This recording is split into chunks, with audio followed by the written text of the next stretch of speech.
بسم الله الرحمن الرحيم إن الحمد لله والصلاة والسلام على رسول الله السلام عليكم ورحمة الله وبركاته, brothers and sisters and friends, and welcome to the Sapiens Institute live.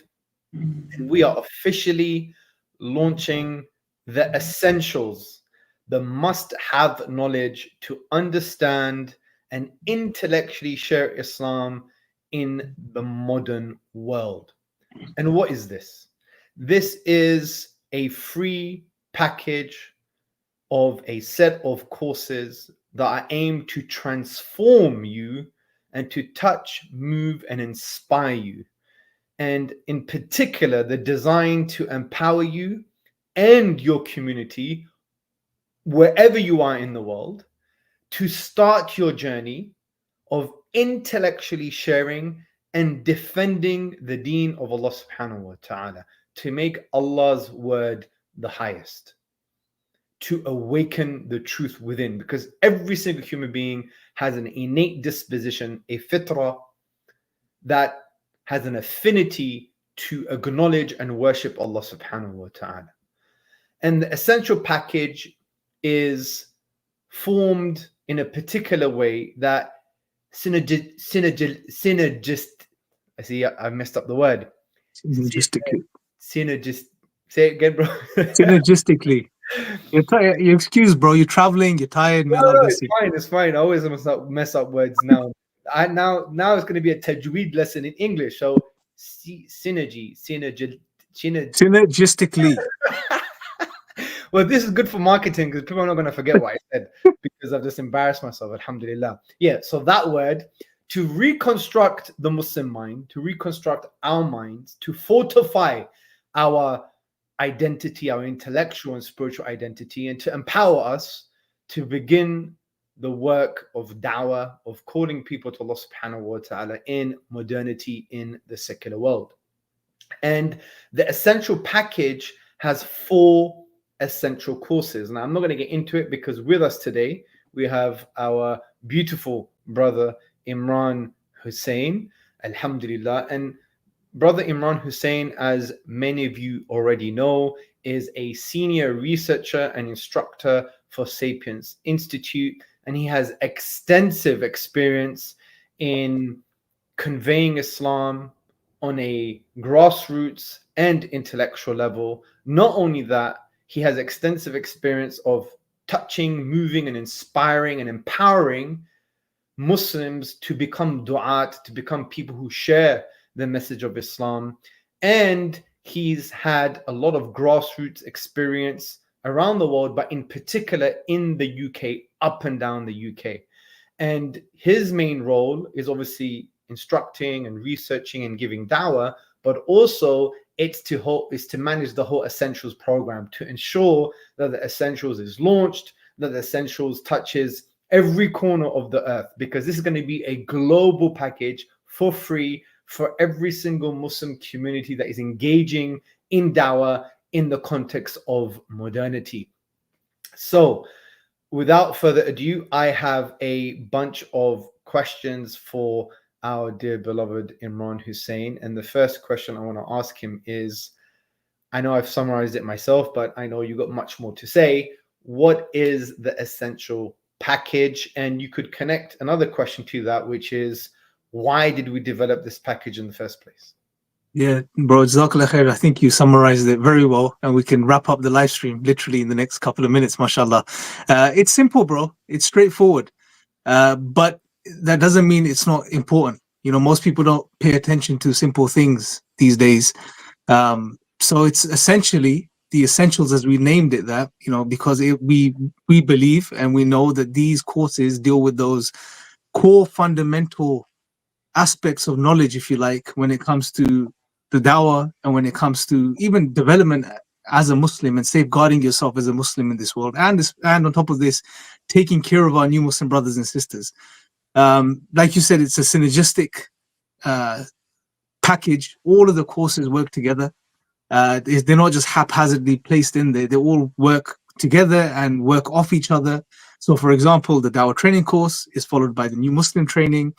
For the people involved in Dawah, it's also good to know the background of the world that we live in. and why we've ended up with these ideologies that exist and around us and surround us. And on top of this, doubts is a big issue for the Muslims, especially in the world that we live in today. So all of these courses work together, and the idea was essentially to as Sapiens, put together a package which deals with the fundamentals and deliver that in person to communities across the UK, across the world, inshallah, so we can educate them on how to give dawah, educate them on how to take care of new Muslims, educate them on how to deal with young Muslims, and also educate them to deal with Muslims that have doubts. So covering all those core aspects, that we're looking at in the world today. So that's what the Essentials is. It's bringing those core elements back. And you can see that the theme of the Essentials package is tied in with the elements. We sort of played off the idea of sort of those fundamental elements. Not that there's some sort of shirky link here. It's just, it was a nice sort of concept that we were playing around with. There's core elements, and the courses fit in nicely. There's 4 courses that we currently have, although I think we can expand that in the future, because there is another, or at least one, if not of many other sort of areas we can go into when it comes to the dawah. But we can discuss that, inshallah, in the future. Yeah. But for now, we have these 4 core courses, inshallah. Yes, yeah, bro. I think, we've had a lot of discussions on these type of topics, especially about the state of the dawah and how we should develop ourselves to be able to share Islam with hikmah, with wisdom, and with ihsan, as Allah says in chapter 16, verse 125. And I think what's amazing about our conversations, bro, and this has been driven by you a lot, may Allah bless you and preserve you, is that we should convey to Muslims a particular methodology that is holistic and it's in line with the Quran and the Sunnah. Because the current existing methodologies, if you like, we're not saying they're wrong, but I would say, and I think we've had these conversations as well, and you would agree with me, that they're reductionist. So they reduce the dawah to a particular element, maybe excessively rational, or other courses are excessively just psychological based on characteristics. So one of our key courses in the Essentials package is Awakening the Truth Within. And Awakening Truth Within is actually a holistic dawah course based on the Quran and Sunnah that appreciates the kind of metaphysics that we have a fitrah. We already have an affinity to acknowledge and worship Allah subhanahu wa ta'ala. We have to uncloud the fitrah to awaken the truth within, if you like. And there are different ways to uncloud the fitrah. It's not just rational, but yes, we do include a rational approach, which you can find in the Quran, which we like to call sound reason. But you also have psychological approach or a spiritual approach, which really is about who is Allah, why is he worthy of worship, and so on and so forth. So we felt that there was a need to actually represent the Quran and the Sunnah, because if you follow the correct approach, you're going to get barakah in the dawah and you're going to have longevity. And what I mean by longevity is not just like our lifetime, but we're talking about generations to come. And we also felt that, a lot of the existing methodologies, although they're fantastic and they work, but they work to a degree. And even people who actually get trained in them, they don't even use them, because a lot of dawah is actually psycho-spiritual. It's psychological. A lot of dawah is actually introducing people to Allah subhanahu wa ta'ala and why he's worthy of worship. It's not just basically abstract, theophilosophical argumentation. So, we felt that was very important to include. But what you're saying about the holistic approach of this package is not only do we have a holistic dawah training course, but we have new Muslim development. Not only do we have new Muslim development, we have a beginner's guide to a godless world, because we have to understand the ideologies, right? The ideological framing that exists within the hearts and minds of people living in modernity, and that framing becomes obstacles to effective dawah. And that's why some people need to understand, these challenges, not only for themselves personally, but for the effectiveness of the dawah. So things like liberalism, things like secularism, things like atheism, they have to be understood from an Islamic perspective, because Islam is its own paradigm. And in this course, what do we discuss? We discuss what a paradigm is. A paradigm tells you, what is knowledge, what is a source of knowledge, which is like epistemology. A paradigm tells you what is good, what is bad, which is concerning ethics. A paradigm tells you what is the source and nature of reality, which is referring to ontology.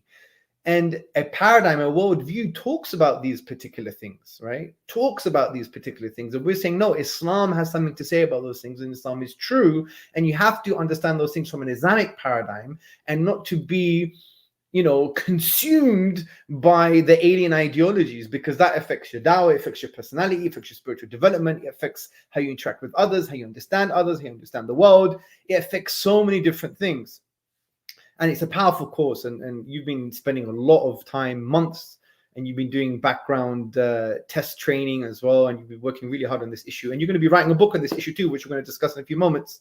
So that's the other course. And the other course, of course, that we haven't mentioned, so we mentioned Awakening Truth Within, the Dawah, New Muslim Development, A Beginner's Guide to God's World. The other one is No Doubt, as you said, 10 effective strategies on how to deal with your doubts and the doubts of others, which these strategies are fantastic strategies that you can find in the Quran and the Sunnah. And this is the package.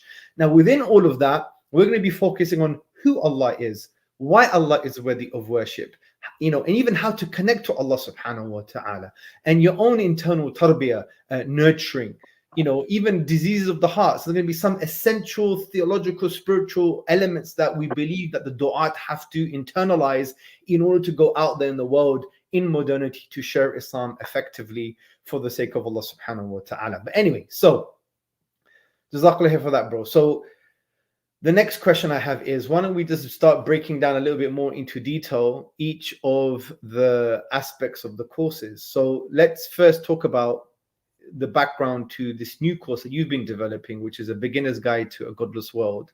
That's one of the courses of this package. And by the way, brothers and sisters, we're going to discuss how you can register for the essentials for us to come to your community anywhere in the world, but we're going to discuss that towards the end of this live stream. But for now, bro, what is A Beginner's Guide to a Godless World? Why is it needed? What's the development so far? How long have you been working on this? Because I know it's not just the past couple of months. You've been working on this for a few years, actually.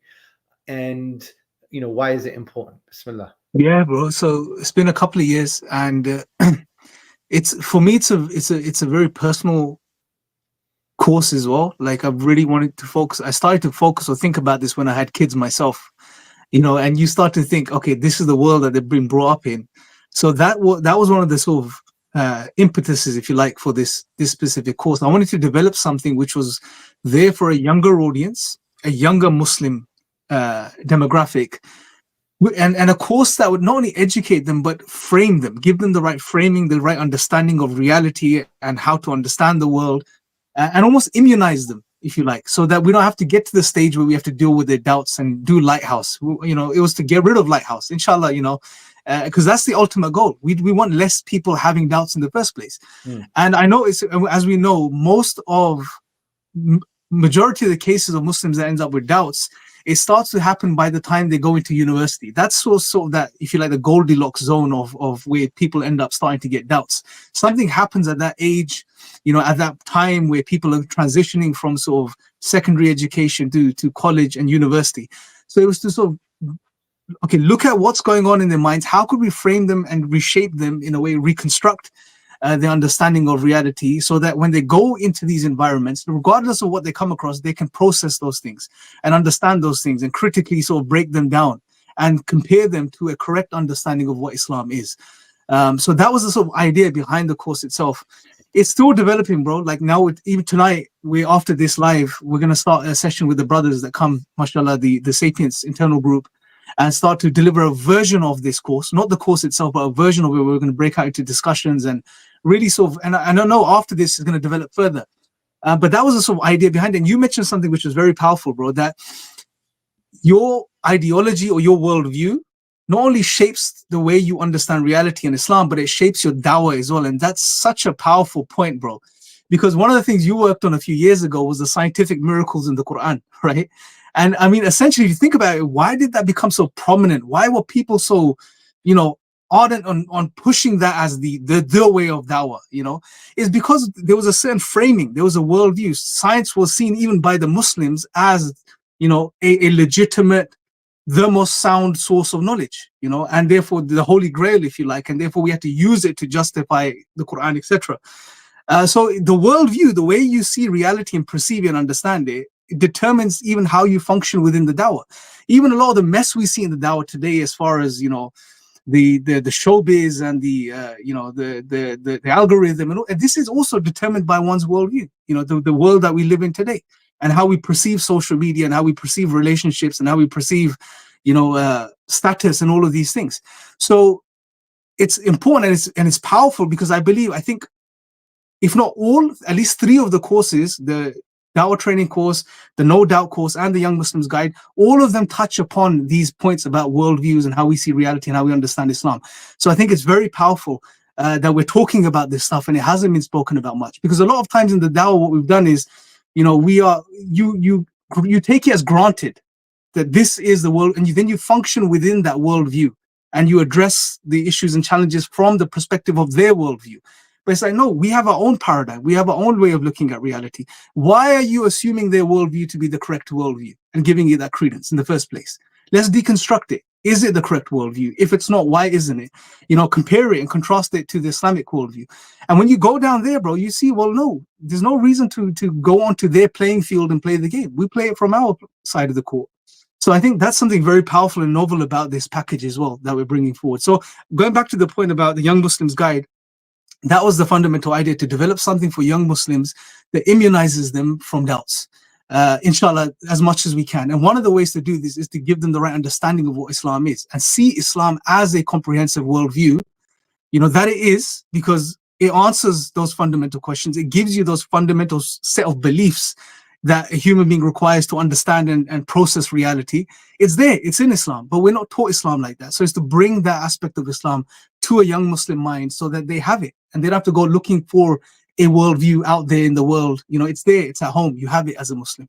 So that was the thinking behind that specific course, inshallah. Yeah, Jazakallah khair, bro. That was excellent. And I think what's very unique about this particular course as well is, many other Dawah courses do not immunize you from modernity or from the trappings of liberalism or secularism, because you can have secular and liberal assumptions, and you could allow them to creep in through the back door in your Dawah. And you gave a great example, which was the scientific miracles, which is a form of scientism, which is, science is the only method to render the truth about the world and reality, right? It's a very crude type of scientism. And not only that, if you study modernity or liberalism, if you like, a key aspect of it, in terms of its ontology, the source and nature of reality, they say the only way to understand reality, generally speaking, is through the scientific method, right? And what they mean by reality is the physical world. Now, that is not necessarily true even in academia, but in a popular sense, that becomes kind of true, and that affects their Dawah. So someone may believe that they're orthodox, they may believe that they're in touch with Islamic tradition, but because they haven't had this particular course, which, to be honest, bro, it's not just for young people. That's why we've slightly changed it to a beginner's guide to a godless world, to actually make people understand that there are ideological filters, ideological framing that is happening, that ideologies or paradigms tell you what you should know. What is truth? What are the sources of truth? What are the sources of knowledge? A paradigm tells you what is right, what is wrong, how to behave, how not to behave. A paradigm tells you what is the source and nature of reality. And this is basically ontology, epistemology, and ethics. What we're saying is you need to be aware of that, because you're holding some of that baggage, and some of that baggage is ideological baggage. It's affecting your Dawah, it's affecting your personality, it's affecting your methodology, it's affecting your approach, it's affecting your way of being, it's affecting the way you treat others. In actual fact, it's affecting how you even talk to others, because you assume a kind of postmodern or a secular assumption concerning what the human being is, because the human being, you think the human being is purely and abstractly rational.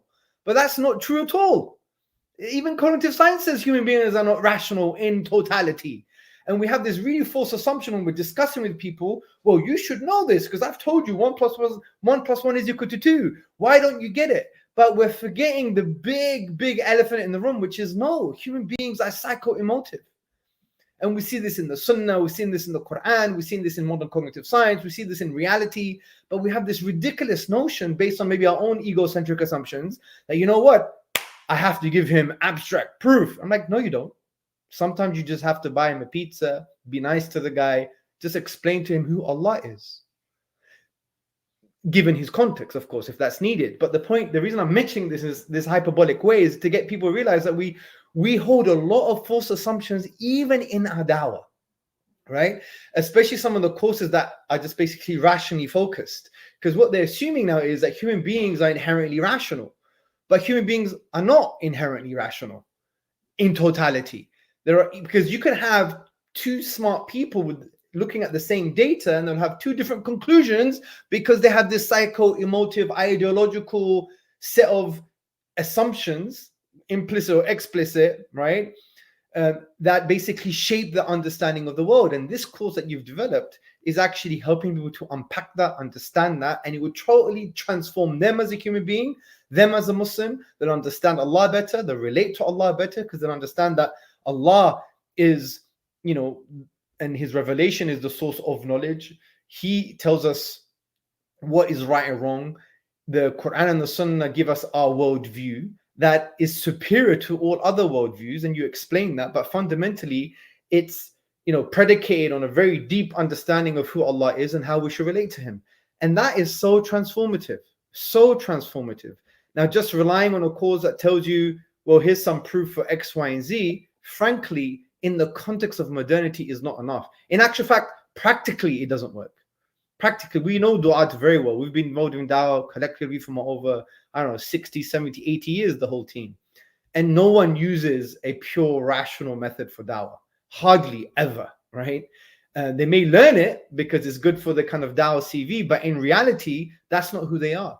And what they need to now, what we do is, try and source things like, how should I be, my characteristics, psychology.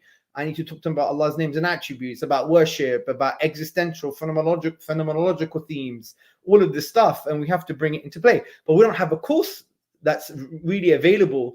Obviously, we believe our course is like that, but we don't have other courses that give that holistic approach to the dawah. But anyway, notwithstanding, so that's the godless worldviews, how to address them. And it's very important because it connects to dealing with doubts, it connects to being ready for dawah, it connects to the dawah training course as well, and it connects to you as basically immunizing you from the trappings of modernity and the alien paradigms that are not in line with Islam. So just very quickly before we go to the next question, this is going to turn into a book. When is this going to be written? Inshallah, by the end of the year, that's the plan. So end of the year, meaning by Ramadan. By Ramadan, inshallah. This coming Ramadan, that's the plan. Inshallah. But as it's developing, if it takes a little longer, inshallah, it will be worth it. But hopefully we'll have it out on time. It won't be delayed. So by next Ramadan, next year, it's going to be out, inshallah. Brilliant. But yeah, man. If it takes a little longer, it's not a problem. But I do think it's going to be such a very important, milestone in the dawah, so people can start to understand things in a more holistic way. Okay, great. So watch out for that, brothers and sisters. So that was a young Muslims or beginner's guide to Godless World. Then we have the other part of the package, which is awakening the truth within. What is awakening the truth within? So yeah, I want you to come on and talk about this more, but just as a summary, a couple of points that I want to mention. I think one of the standout features of this course is that it recognizes the importance of the rational discourse in the times that we live in, but at the same time, it allows us to appreciate, or teaches us to appreciate that it's not the be all and end all, that there are other aspects to the dawah, to the person you're speaking to, you as someone giving dawah, that you need to consider and be aware of and integrate into your own personality as someone giving dawah, which is going to help you deliver the message in the best way possible. So it goes through the keys, the fitrah, a long discussion. I want you to sort of maybe share some things in regards to that, bro. Why did you bring in the concept of the different keys that unlock the fitrah? Why did you emphasize the fitrah so much in a dawah course? Like, some people may not be able to make the link. Why is talking about the fitrah so relevant to giving dawah? Yeah, because it's our deen and it's a representation of reality. So there's no point doing a dawah course that doesn't represent reality. Simple as that. So let me just be authentic with this here. And hopefully, inshallah, I'm not saying this in a way to belittle anyone or anyone's ideas. I stand in the possibility we could be wrong. I could be wrong, and I stand in the possibility that, whatever I try and convey can be and should be corrected. So this is not an ego thing, but we have to take this back all the way to when I was part of the early team of IERA in around 2009. We started to develop the Go Rap course, and me and Abdurrahim Green were in the office, and because he already had a course that was, he didn't call it Go Rap, but it was something similar. I had a course called the which was called the Intellectual Foundations or something, yeah?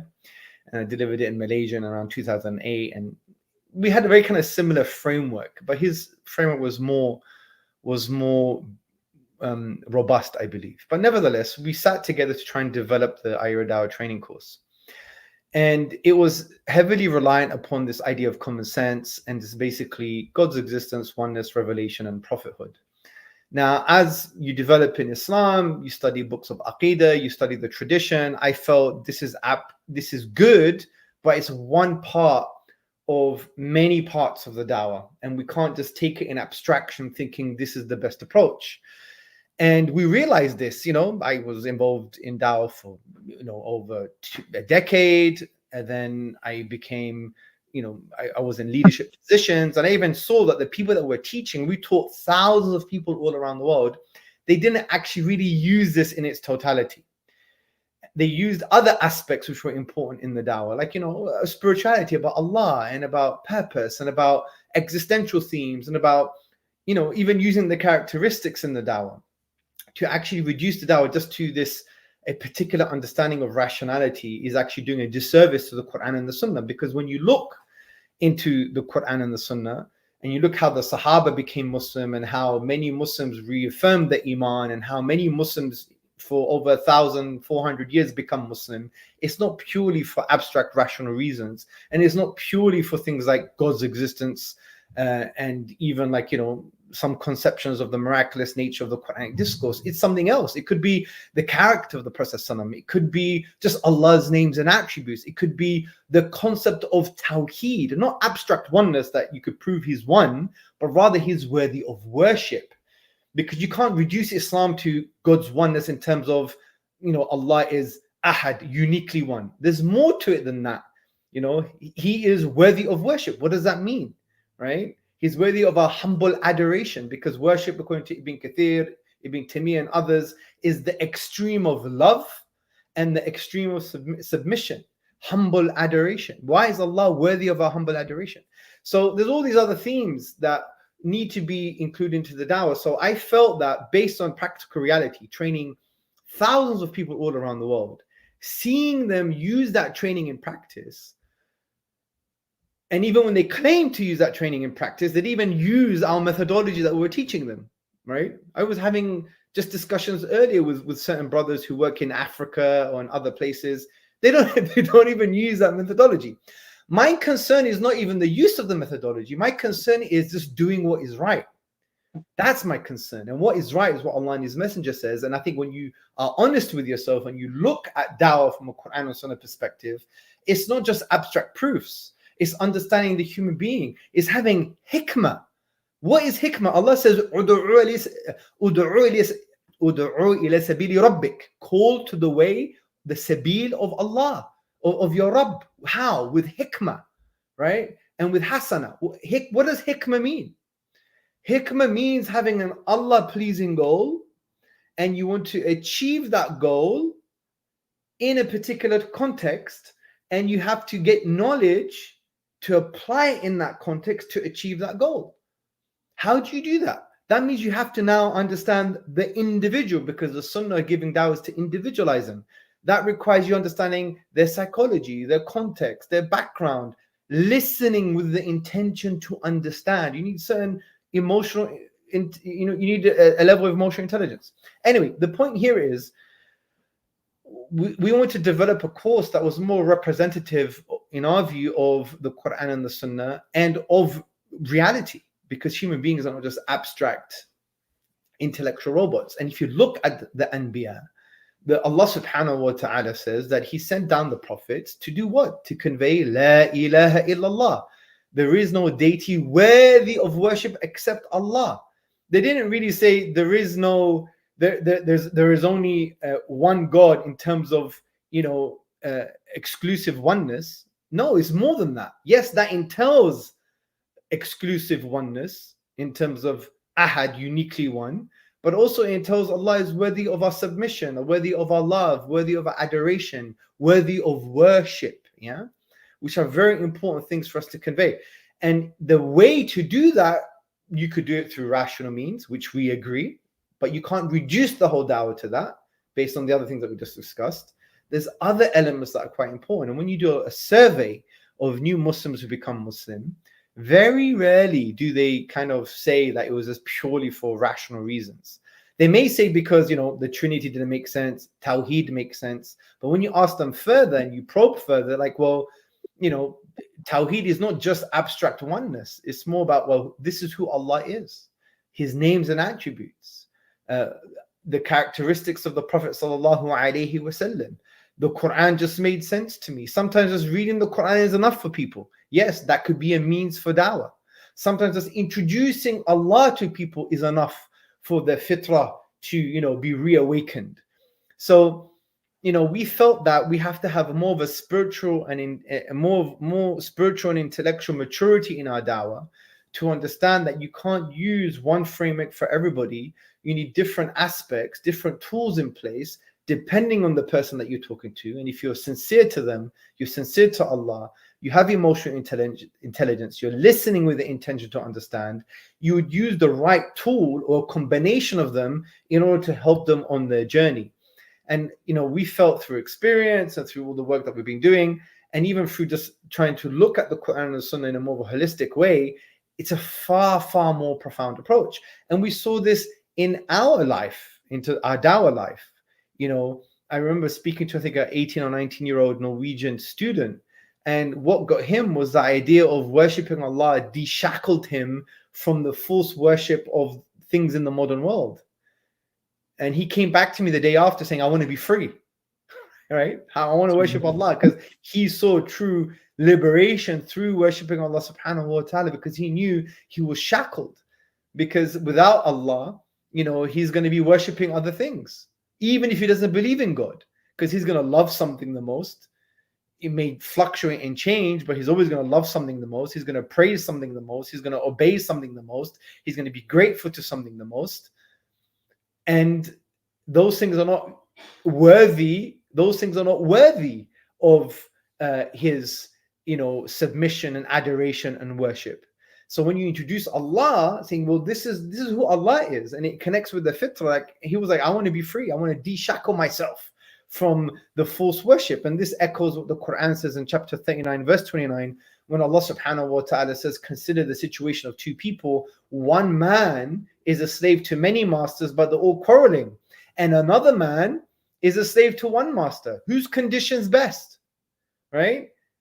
It's as if Allah is saying that if you don't worship Allah, you're going to be worshiping all of these masters, and they don't know what's really good for you, and they're all quarreling, and you're going to be in an existential crisis and a mess. But if you worship Allah, the one who loves you, has more arham, more rahmah for you than your own mother, and who knows you better than you know yourself, if you worship Allah, that's going to free you from the enslavement to these false deities. And those false deities are not just external idols. It could be your own ego, it could be an ideology, it could be all of these things.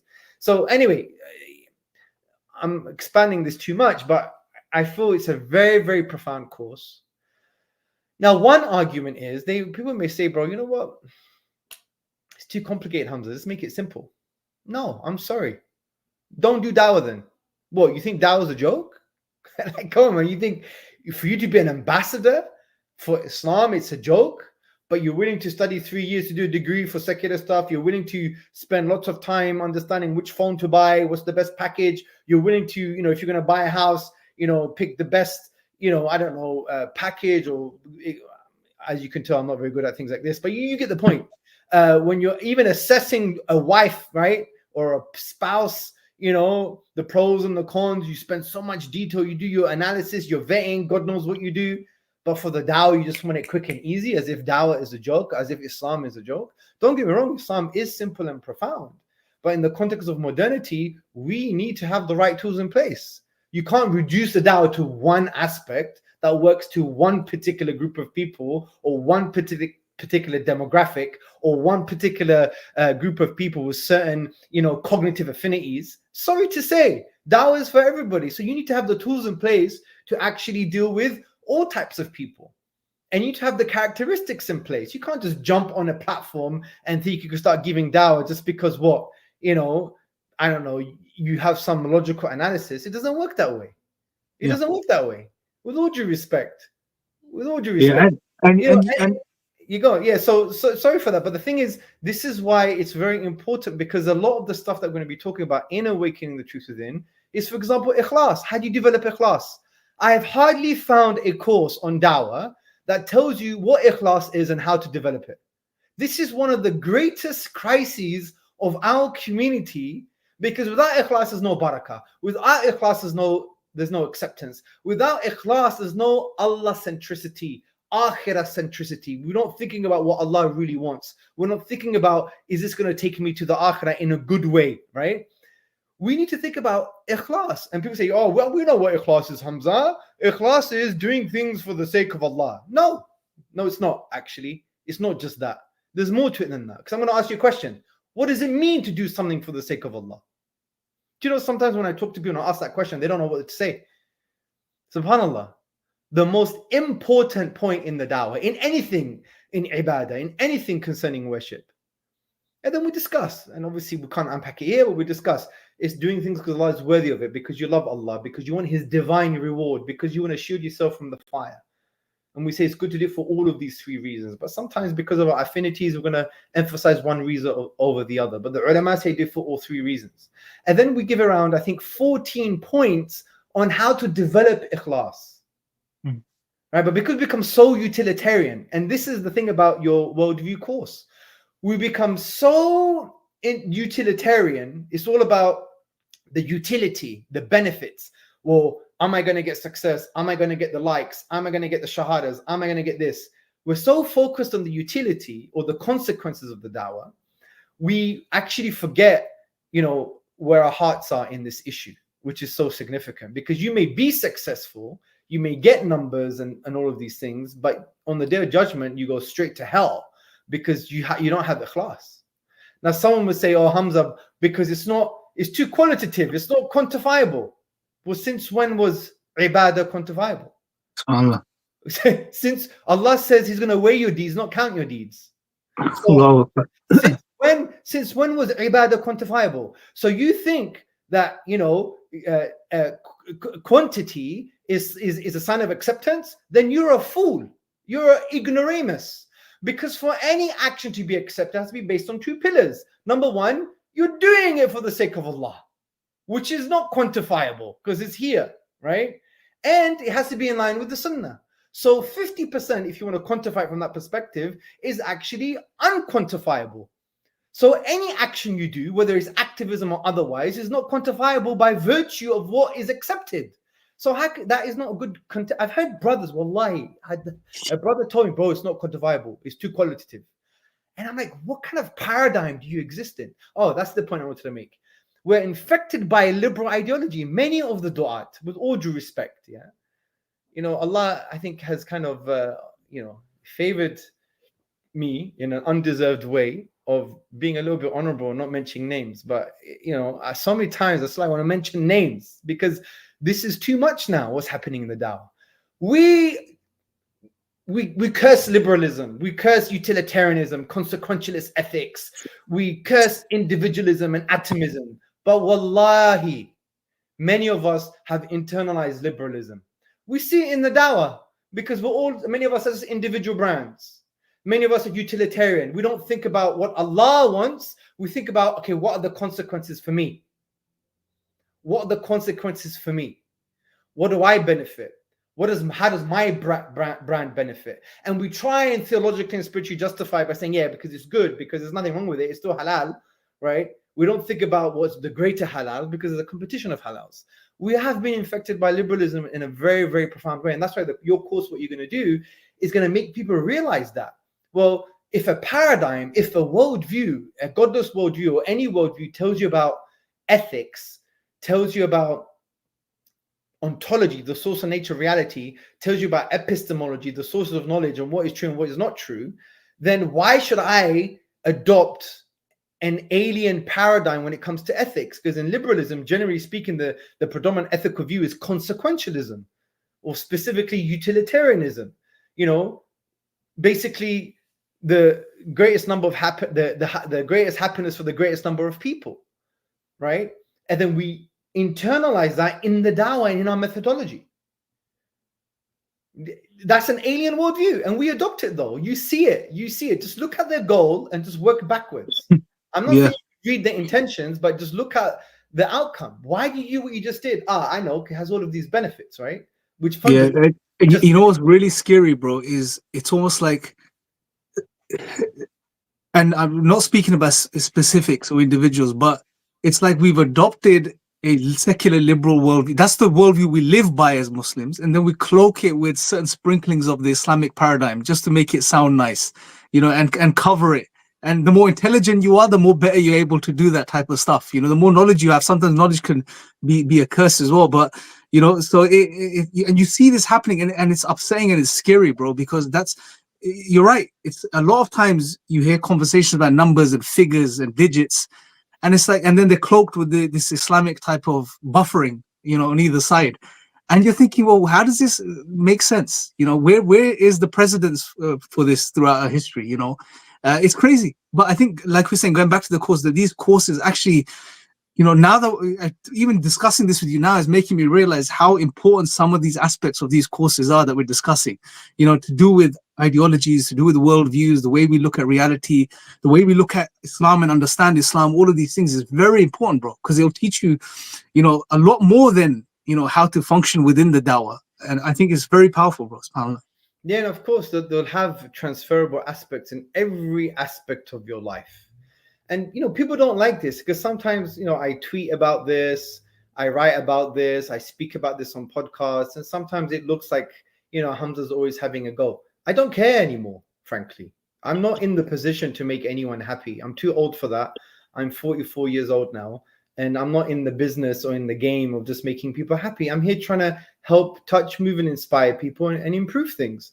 And one thing that does require improving is the Allah-centric nature of our methodology and the Akhirah-centric nature of our methodology.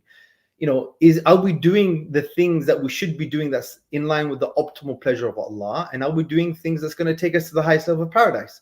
If we don't do that, then we're being infected with alien principles or with principles that don't belong to our deen. And a lot of us have been infected with the ideologies that we attack. We become our enemy. That's the point. We have become the enemy that we are trying to dismantle. And it's just natural because we're social beings and, you know, we can't escape the trappings of these paradigms. But once we realize that, then we should ask ourselves the question, because the course also teaches you, what does Allah want from me in this particular context? It teaches you to ask regularly, what is the most pleasing thing to Allah in this particular context? And if I could, I would do this. I would analyze a lot of stuff that's happened in the past in a hopefully humble way, because I've done probably worse mistakes anyway, and we're all learning.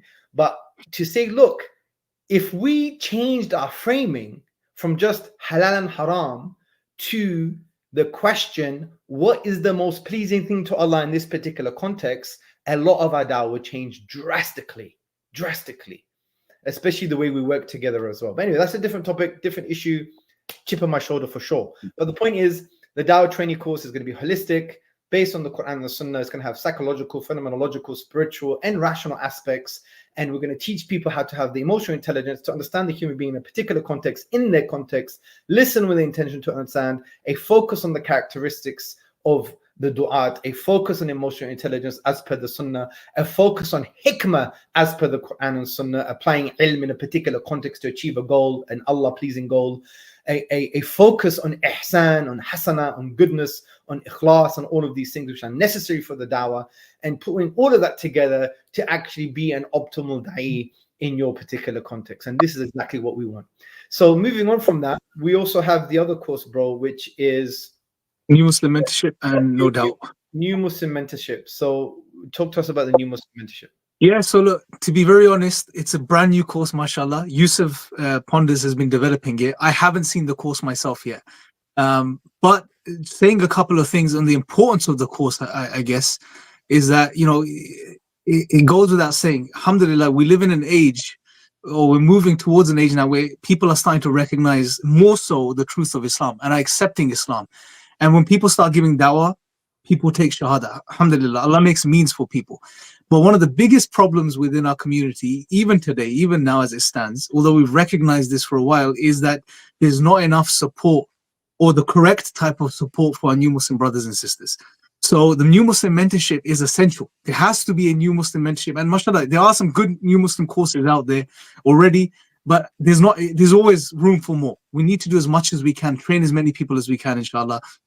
So that course is specifically going to be designed to help now train the people giving dawah on how to take care of new Muslims when they become Muslim with them. Yeah. That's the objective, and it goes without saying, it's necessary. It's probably one of the most important aspects of the Yeah, dawah. and it's not just new Muslims, it's renewed Muslims as well. So this course is designed to prepare anyone who's involved in dawah to mentor, and that's a very important point here, to mentor, because this means now you're dedicated, you're committed, you need to make time for them, you need to be a brother to them, you need to basically help touch, move, and inspire them. And so you're going to mentor the new or renewed Muslims, and it will prepare them to deal with obstacles that we're going to face, how to develop family relationships or renew their family relationships, depending what's happened in the whole conversion process. It's going to train people how to continue support for the particular individual in question, or even as part of a team. And what it does, it's going to bring lots of different resources together to support the da'i, or to support the dua, to support the mentor on this particular journey to help support new Muslims. And it's going to be linked to a service that we have, which is our Lighthouse Mentoring project, where we give free one-to-one support to mentors, and we give free one-to-one support to du'at as well. So it's going to be a holistic package, inshallah. And yes, it's going to be improved along the way. We have some experience on dealing with this in terms of new Muslim retreats, new Muslim mentoring, and new Muslim course. But we felt that there was a little bit of a gap in the dawah in terms of the approach to that. And I think it's a very, very exciting course that people are going to, find quite challenging as well. The reason I'm saying it's challenging because, it's fun to get the shahada, but it's very difficult to mentor and to stick with and to develop renewed Muslims or new Muslims. Sorry for the language, but as they say in English, it takes away the sexiness of a particular project. It's not that marketable. You don't have the lights and the numbers and the tapping on the back. So that's why it's challenging, and that's why going through all of the essentials is very important, because we reinforce and focus a lot on ikhlas. So from that perspective, if we develop people who can be described as mukhlis, as someone who's sincere, then they should be overjoyed to mentor a team of new Muslims or renewed Muslims, or even an individual, and not just focus on just getting the numbers or the shahadas, because that's the thing that you get the kind of feedback from. Oh wow, I've done something, I've achieved something. But sticking with the renewed Muslim, sticking with the new Muslim, it's hard work. It's very, very challenging, and inshallah we'll try and inspire you and give you the tools for that, and in the process we'll be inspired as well. So finally, bro, the other course is no doubt. Yeah, 10 strategies on how to deal with your doubts and the doubts of others. Yeah, bro. So that, again, I know there's because I went through this section, you told me to look at it for the beginner's guide course, which was the aspect on the worldviews. I know you touch upon what a worldview is and the taxonomy of a worldview, but tell us more about what this course is all about, bro. Yeah, so the No Doubt course is basically one of our landmark courses that we developed around 3 or 4 years ago, me and Shafat Taslim. And essentially is giving you 10 effective strategies on how to deal with your doubts, if you have any, and the doubts of others. And these 10 effective strategies have been proven. They're timeless, they're from the Quran and the Sunnah, and they also make sense rationally. So some of these strategies include, focusing on your environment. Some of these strategies focus on ilm, because ilm is a strategy to deal with doubts. Another strategy is dealing with the spiritual heart, because the shubha, the individual doubt, or shubuhat, many doubts, they're like a parasite that go into the heart and drain your iman. And it's an area of the heart. So what we teach people is to focus on strengthening the spiritual heart, which sometimes is totally lost in dawah training courses, because what they do, they secularize the dawah, which is the problem of adopting alien worldview assumptions, right? Which our other course are going to be dealing with, because they think, no, the human being is just a brain. No, he's not actually. And that one, by the way, one good thing that we do say in the dawah training course is, before you call people to Allah, you need to know who the human is, because you as a human calling people to Allah. So we teach people who Allah is, because how can you call to something you don't know? But there's another missing element, the elephant in the room, which is hardly discussed in the dawah. I've been involved in dawah for around 20 years and I have not seen it, which is what? What is the human? We don't even ask that question, bro. Because what happens is we just basically adopt an alien ideological assumption, which is maybe the ideology of our current environment, liberalism, secularism, postmodernism, whatever. And we think, no, the human being is just a computerized model, input, output. Yeah? No. We need to understand the human being as Allah told us what the human being is. Well, the human being is not just an abstract mind, an aql. In actual fact, the aql, the intellect, is a function of the qalb, the heart. And the heart, the taqallub, it wavers. And it has fitan, shubahat, and shahawat, blameworthy desires and destructive doubts. It also has diseases like kibr, arrogance, hasad, blameworthy jealousy, riya, ostentation, ujub, self-amazement, and so on and so forth. We have a fitra, an innate disposition. So if you don't know what the human being is as per revelation, because Allah created the human being, Allah knows the human being better than the human being knows the human being, then you're going to be talking to the human being based on a false ideological assumption, because it's part of your education system. And that's one of the major problems of the dawah today as well. And you see this, unfortunately, sometimes in Hyde Park or other conversations, they're speaking past each other, right? Because they've adopted a wrong understanding of the human. Why are you trying to prove this person wrong in an intellectual way? Can't you tell that his main issue is psycho-emotive? Take a chill pill, right? Now, the reason they haven't explored that is maybe because they've adopted a false assumption of what a human being is. And that's part of a paradigm, ontology, the source and nature of reality. What is the source and nature of the human being? The human being is not just an abstract brain. Now, these are very deep subtleties, but they're important, because once you know what the who and what the human being is, then you can relate to them in the most profound and effective way. And that's why in many cases, even in my own dawah, as I developed this in my own way, I realized, you know what, this person, I can, like, how many times can I give a person a really good philosophical argument that I know is going to be philosophically robust, but I don't give it to them? Because I know based on the context, it's simply not going to work. Because that's not what they need. They need something totally different. Totally different. Sometimes they need some unpacking their trauma, parental trauma. Sometimes they need to give the right meaning to the experiences, the meaning that Allah wants them to give. Not some kind of abstract theological rational argument, but for them it might be more existential. But you can only come to that conclusion if you are willing to understand the human being as Allah wants you to understand the human being. And we see this in the Sunnah. Anyway, this was a side point. So we have these effective strategies, including dealing with the spiritual heart, gaining ilm, even critical thinking from a Quranic perspective. We also have making a distinction, understanding the difference between wiswas, whisperings, valid questions, and shubuhat, destructive doubts. We also talk about the importance of your environment and your friendships and your social group. We talk about so many different strategies that frankly are just so empowering. But remember, it's not a roadmap, it's a set of tools. You could use them all in one or put them in combination depending on the particular person and their context. I really believe that if you were to follow that course and use those strategies, you'll be resolved. You will not have any doubts, and you'll be able to mentor people who have doubts as well. I truly believe that.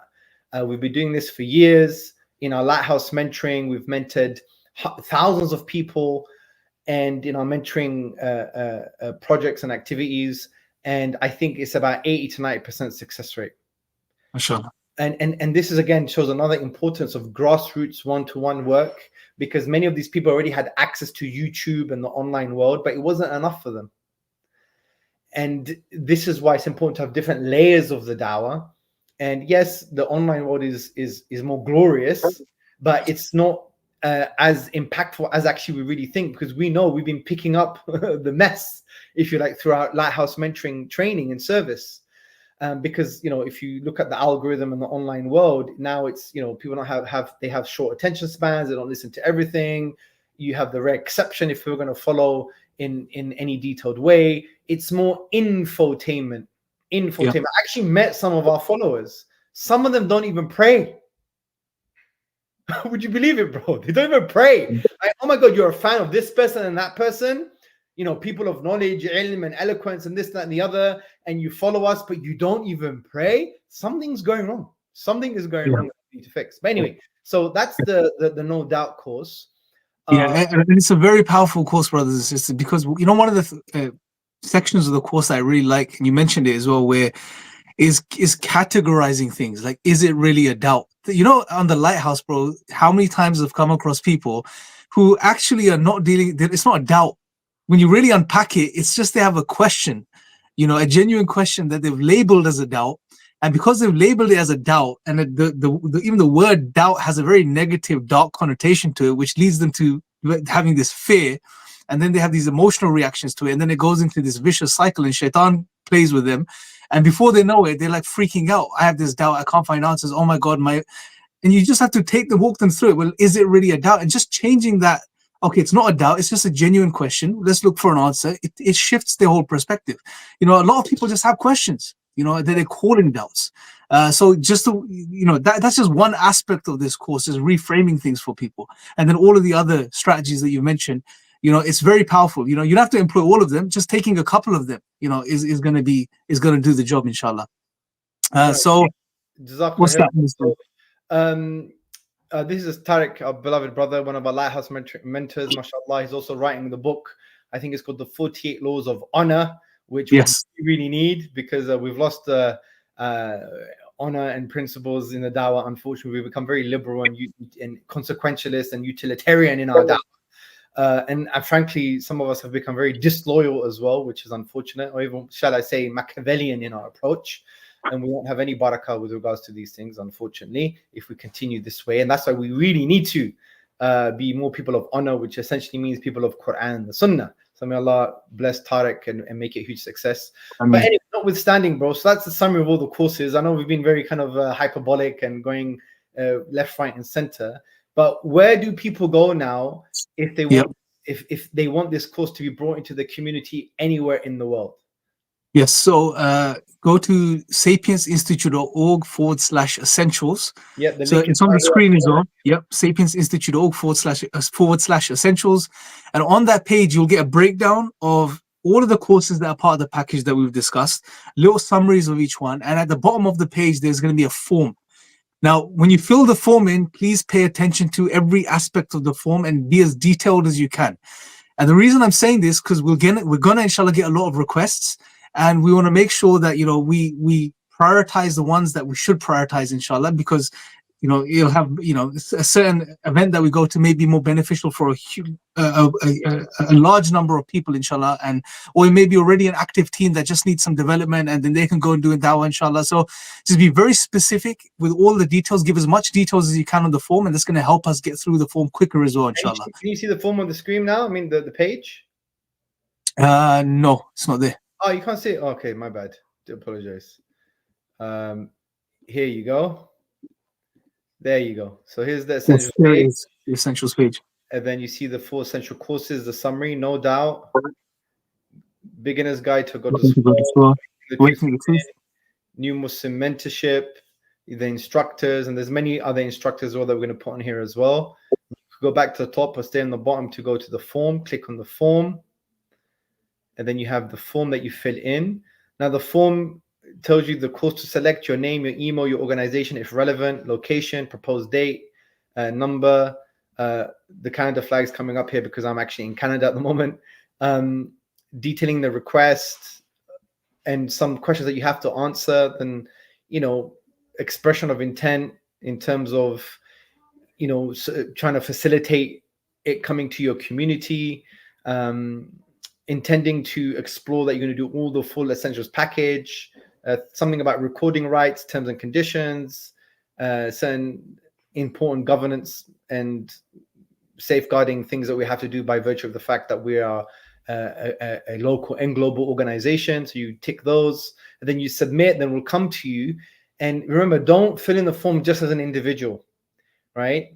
That's secondary. If you want to attend the course, then someone has to facilitate in your community. Now, we may facilitate ourselves for sure, or someone who has some type of leadership role or community role will do that too. So for example, we have the essentials coming to Manchester ISOC, University of Manchester. So we're going to have the essentials coming there. We're going to have the essentials in Aberdeen.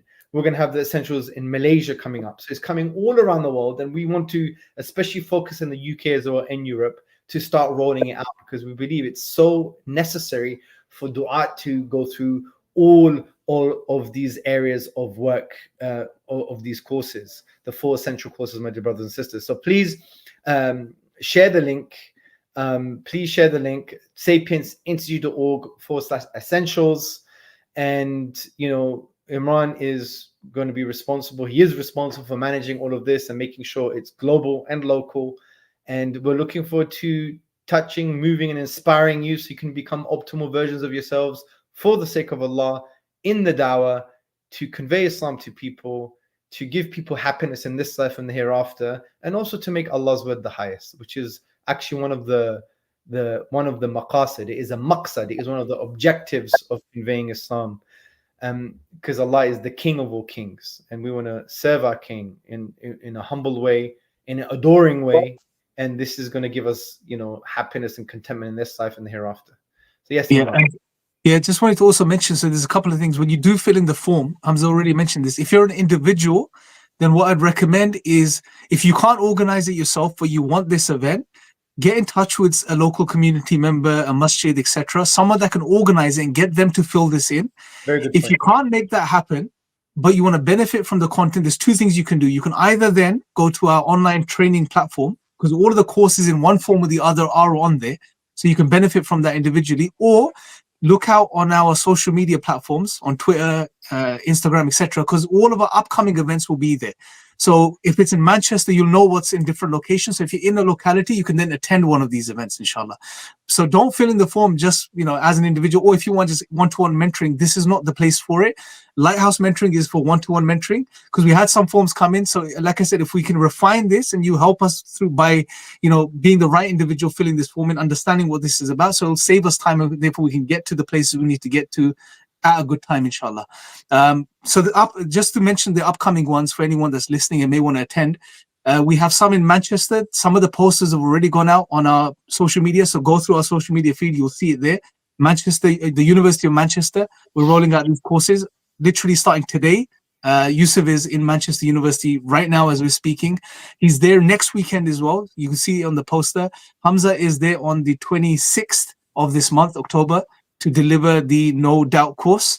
And then I'll be there on, I think, the 9th of November. The date isn't fixed, but the poster will be on social media. So that's Manchester. There'll be a Dawah training at some point as well, maybe in the following month. Then we have December, we are planning Aberdeen, Scotland. So anyone up north, look out for those events coming up, inshallah, in Scotland and Aberdeen. Then in January, we have Cambridge. So look out for that. Anyone around Cambridge area that wants to attend, look out for that event and attend that event as well, inshallah. And then there'll be many more, and you'll see them come up on our social media, inshallah.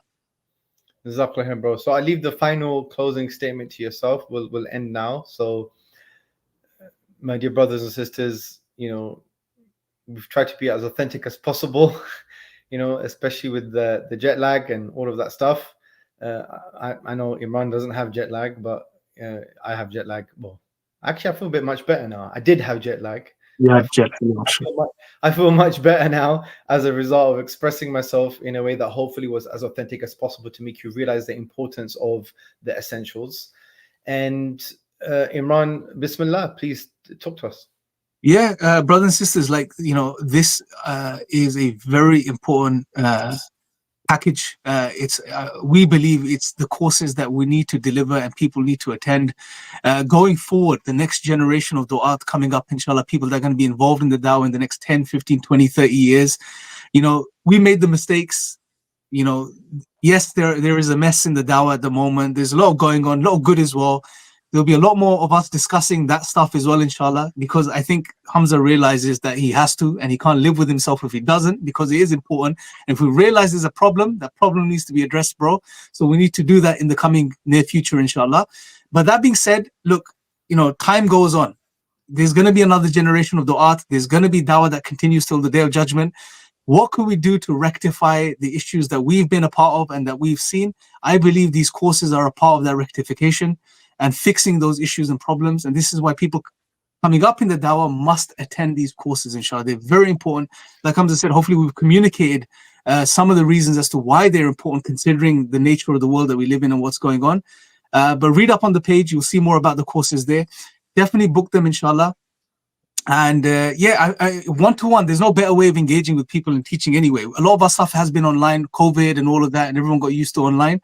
But now we're going back to the grassroots stuff, in-person stuff. And I think it's a beautiful opportunity for us to benefit from the people that we will be engaging with and from them to benefit from the content that we have to share, inshallah.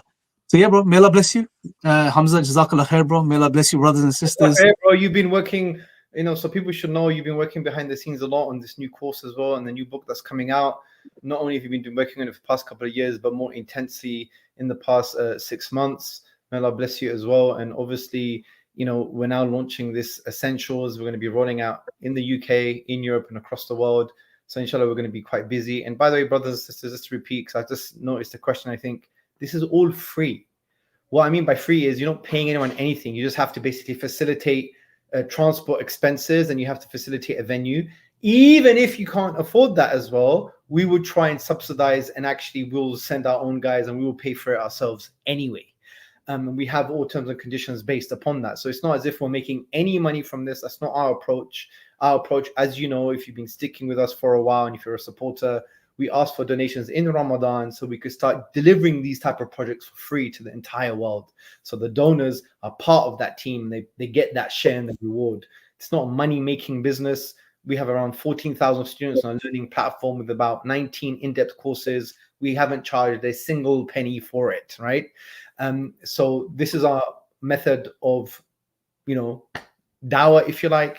We receive donations primarily in Ramadan, and whatever money that we do have, we actually provide a free service to all of the brothers and sisters. So essentially, the Essentials is completely free. From the point of view, you don't have to pay anyone anything. You just have to facilitate a venue and bring people together. And even if you need some resources for that and you can't afford it, or your organization can't afford it, we'll step in and we try and figure something out, either provide the funds or get some donors or get some people together to ensure that the community is touched, moved, and inspired. Okay? Yeah. Jazakallah khair, brothers. May Allah bless you. And yeah, just one last thing. Be patient with us, inshallah.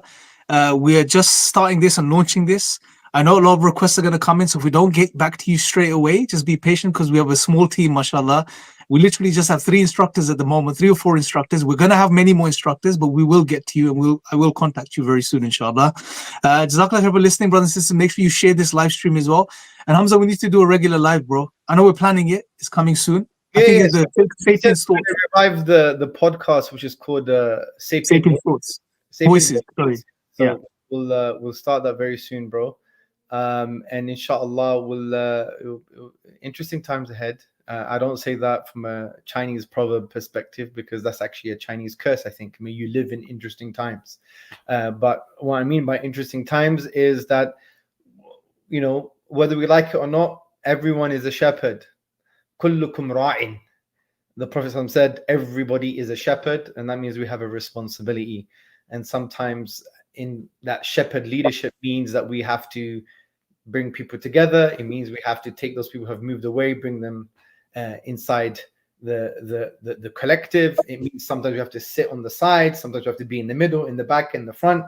And when we're delivering things to the public, we have to take that responsibility very, very seriously, which may mean saying and doing things that people may not think is the right thing at that time, but we'll try and justify. There is a lot of wisdom in what we say and what we try and do.